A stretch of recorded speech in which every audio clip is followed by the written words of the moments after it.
We are here at the Prime Health Summit with Erik Carver, the founder and CEO of StandLogix, startup health company, health transformer extraordinaire.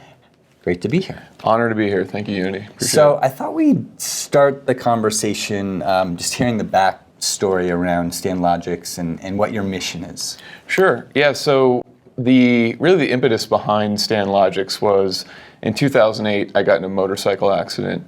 Laid up for 6 months, broke my collarbone and my back in 3 places. Went back to work and realized that I really couldn't work at a desk for longer than about an hour without having systemic pain. And finding a standing desk was the only thing that really allowed me to work without pain. So for me, at the time, this was 2012, StandLogix was really an idea that was spun out of a standing desk company. So standing desks were really hard to come by, very expensive, not very plentiful in the US back in 2012. And the biggest problem that we found through trying to sell businesses standing desks was that there was no way to track or incentivize people to use them. So there's no justification really for companies to actually buy them. And that sort of spawned the StandLogix idea. And StandLogix is really, it's kind of like a Fitbit for standing desks. So there's sensors in it? Yeah. So it mounts to any desk you can stand at, and it knows when somebody's there, who they are, and whether they're sitting or standing. And then very similar to a Fitbit, you can set your goals, and it reminds you to sit and stand throughout the day. The main intention for our employers that we sell to is to reduce the costs, vastly reduce the cost of sedentarism in the workplace, and at the same time aggregate this physical activity data and provide that data to insurance carriers so they can create better risk assessment algorithms to better understand the risk by overlaying actual policyholder activity data in real time. It's such a big issue. I think people are just starting to learn about the importance of movement while at work, of standing, sitting at different times. I've heard the quote, I'm sure you've heard, that sitting is the new smoking. You're a serial entrepreneur. Is this your first time coming into health and wellness and healthcare?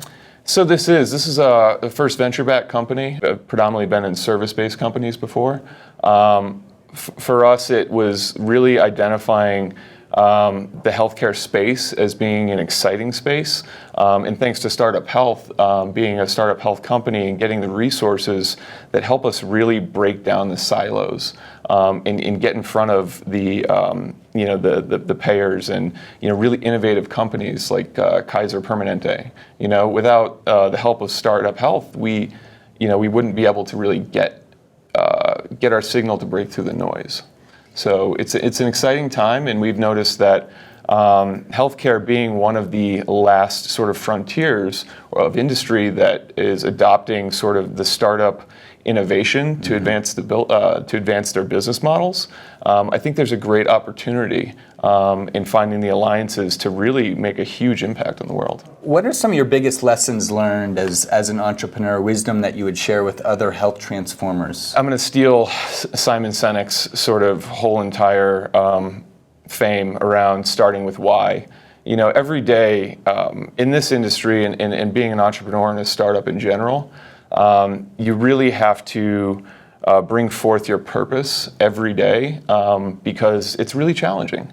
When you're doing something that no other company has done before, you're sort of coming out of left field and you don't have the resources of a large enterprise business to just sort of pound those barriers away.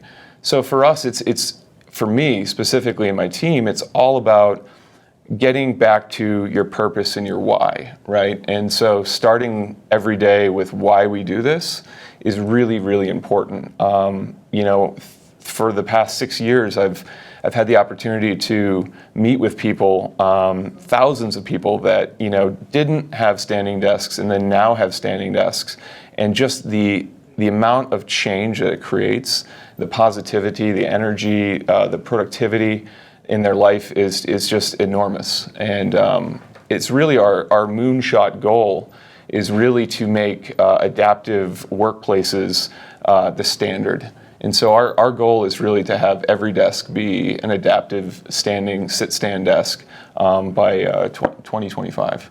And you're here in Colorado. There's such a booming entrepreneurial ecosystem here. There's a great health innovation ecosystem here that's emerging. What are some of the benefits of being in Colorado? Why are you here in Colorado? I think it starts with my own selfish reasons. Coming from New England, sunny almost every day. Like it's hard beautiful today. I mean, it's hard to complain when it's hard to have a bad day when it's sunny. The culture here is absolutely phenomenal. The give first mentality has been a very refreshing departure from the norm that I experience anyways in New England. It's really easy to find people that can help you on your mission, and I think that this is the hub for digital health technology. Companies like Catalyst, obviously Startup Health, coming to Colorado. This is an incredibly great place to live. People here are amazing and willing to help, and there's big things happening. So I'm very proud to be a part of the ecosystem and working with the strategic partners here. If you could wave a magic wand, what's the one big thing that you would change in health to really transform health?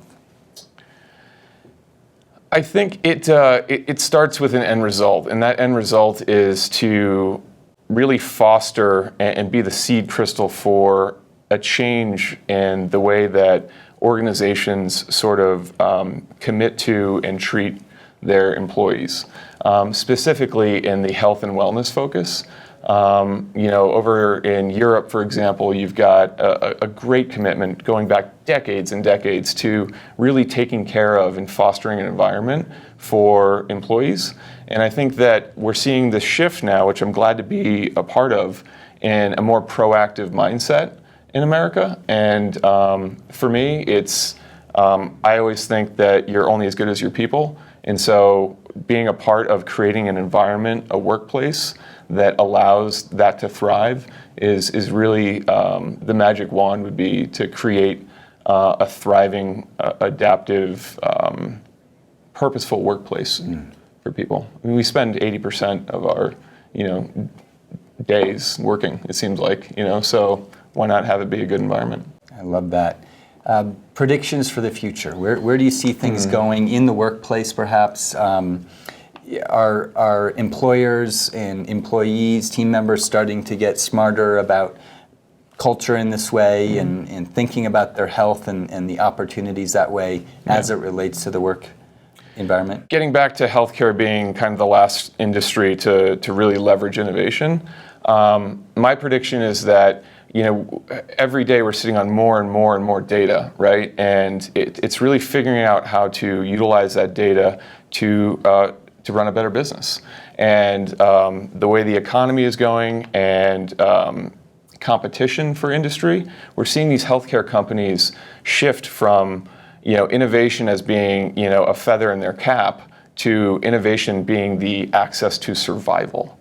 Right, and so my prediction is that we're going to start leveraging this data and doing better business, and I'm glad to be a part of it. Personal health. What do you do to stay healthy? So for me, there is a lot about balance. I'm a firm proponent to physical activity. I think that even working out, getting active, even half an hour a day is I think the best recipe for your brain and your body to function correctly. It brings forth clarity and purpose. For me, it's diet, exercise, and actually not drinking has been really, really beneficial to bring forth what I need to do every day to get through the challenges. So. Wonderful. Well, thank you for everything you're doing. Thank you for your mission, and thank you for being a health transformer. Unity, thank you very much. An honor and a privilege.